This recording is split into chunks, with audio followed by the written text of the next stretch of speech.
नमस्कार, आप देख रहे हैं इंडिया टाइम्स 7 न्यूज। चलिए डालते हैं आज की ताज़ा खबरों पर नजर। मेरठ सरूरपुर खुर्द। जनपद मेरठ के थाना सरूरपुर खुर्द क्षेत्र अंतर्गत ग्राम पांचली बुजुर्ग में दो पक्षों के बीच हुए खूनी संघर्ष का मामला सामने आया है। घटना को लेकर पीड़िता कोमल पत्नी राजेंद्र निवासी ग्राम पांचली बुजुर्ग ने थाना सरूरपुर खुर्द में प्रार्थना पत्र देकर न्याय की गुहार लगाई है। पीड़िता के अनुसार घटना शाम करीब 5 बजे की है, जब वह अपने घर पर मौजूद थीं। इसी दौरान मुन्नी पत्नी मानसिंह, रानी पत्नी सुनील, ममता पत्नी ओमपाल पुत्र मलखान और रमेश पुत्र तेजराम एकजुट होकर उनके घर में घुस आए और हमला बोल दिया। आरोप है कि आरोपियों ने पीड़ित परिवार के साथ मारपीट की और जाति सूचक शब्दों का प्रयोग किया। शोर शराबा सुनकर जब आसपास के लोग मौके पर पहुंचे, तब जाकर पीड़ित परिवार की जान बच सकी।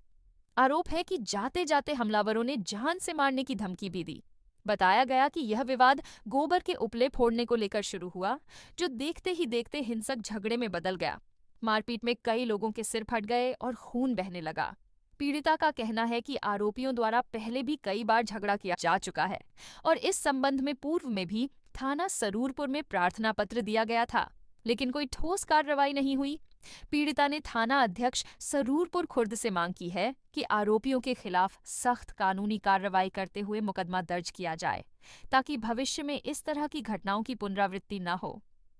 देखें हमारे संवाददाता योगेंद्र की यह रिपोर्ट।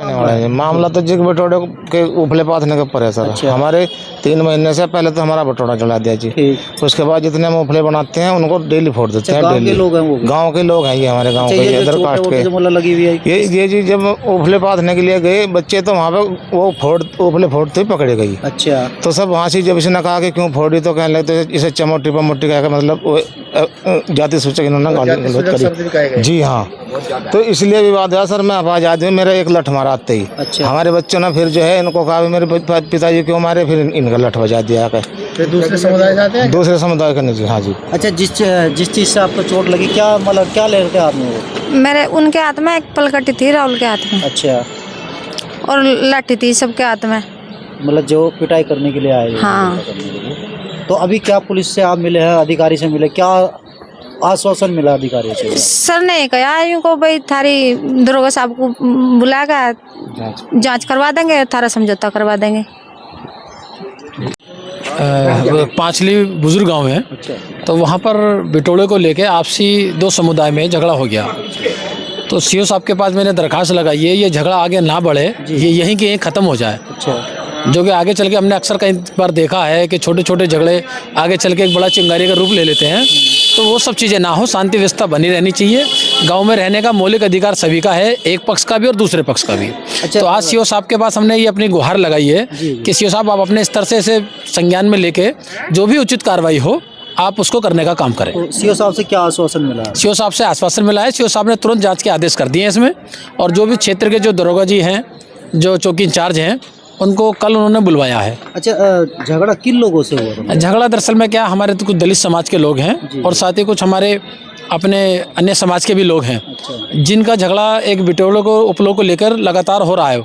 उन्होंने कई बार बेचारे क्या करते हैं कि दिन में उपले पात के चले जाते हैं और अगले दिन जब आते हैं तो वो टूटे हुए मिलते हैं। कहीं ऐसा तो नहीं बिटोड़ा मतलब उन्हीं की जमीन पर? नहीं, बिटोड़ा वो किसी की ज़मीन नहीं है, वो तो एक सरकारी ज़मीन है। अच्छा। वो तो जिसके ऊपर तमाम गांव के आसपास के लोग वहीं पे बिटोड़ों को मतलब उपले पातने का वो काम करते हैं। तो अभी क्या मतलब पूरा आश्वासन मिला जांच का? नहीं, सीओ साहब ने पूरा तसल्ली पूर्वक बहुत मजबूत स्तर पे आश्वासन कार्रवाई के लिए दिया है और मुझे उम्मीद है न्याय के लिए कि सीओ साहब जो भी हित का फैसला लेंगे अच्छा ही लेंगे। और इस मामले अगर कार्रवाई नहीं कर रहे फिर आपका अगला कदम क्या? नहीं, कार्रवाई अगर ये दिन नहीं करते हैं वो तो अगला कदम फिर माननीय कप्तान साहब बैठे हैं, उनसे जाके संपर्क किया जाएगा। लेकिन मुझे उम्मीद है कि सीओ साहब से ही न्याय मिल जाएगा।